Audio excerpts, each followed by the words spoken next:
नमस्कार मंडळी, एस मराठी या आपल्या यूट्यूब चॅनलवरती आपले मनपूर्वक स्वागत आहे। आज अश्विन शुक्ल तृतीया म्हणजेच नवरात्रीचा तिसरा दिवस। आजच्या दिवशी माता चंद्रघंटा यांची पूजा केली जाते।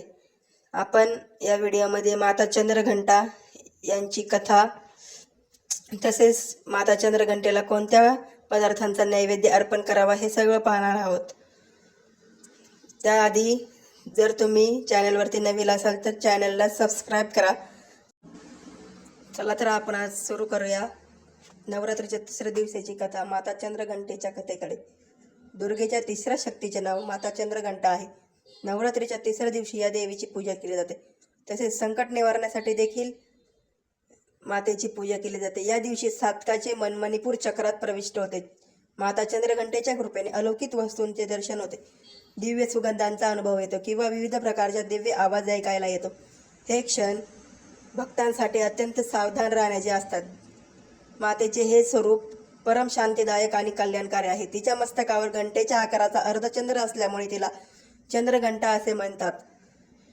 मातेच्या शरीराचा रंग सोन्यासारखा चमकणारा आहे। या देवीला 10 हात आहेत। या हातांमध्ये खडक, धनुष्यबाण आदी शस्त्रे आहेत। तिचे वाहन सिंह असून तिची मुद्रा नेहमीच सिंह युद्धासाठी तयार असते। माता चंद्रघंटेच्या कृपेने भक्तांचे सर्व पाप आणि संकटे दूर केले जातात। माता नेहमी भक्तांच्या संकटांचे निवारण करते।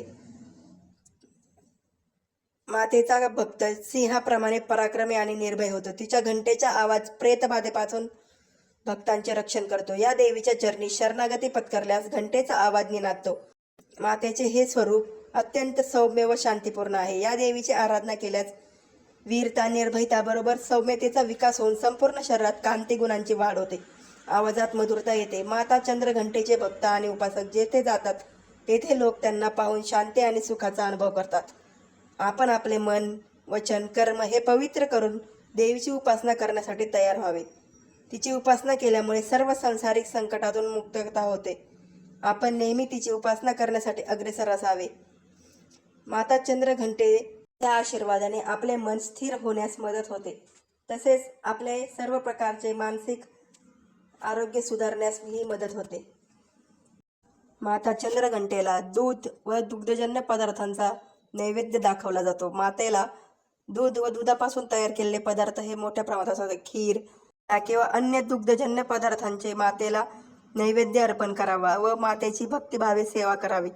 माता चंद्रघंटेच्या भक्तीमुळे माणसाचे मन स्थैर्य होते व माणसाच्या आयुष्याला स्थैर्य प्राप्त होते। व्हिडिओ आवडल्यास चॅनलला सबस्क्राइब करा व बेल नोटिफिकेशनवर क्लिक करा। धन्यवाद।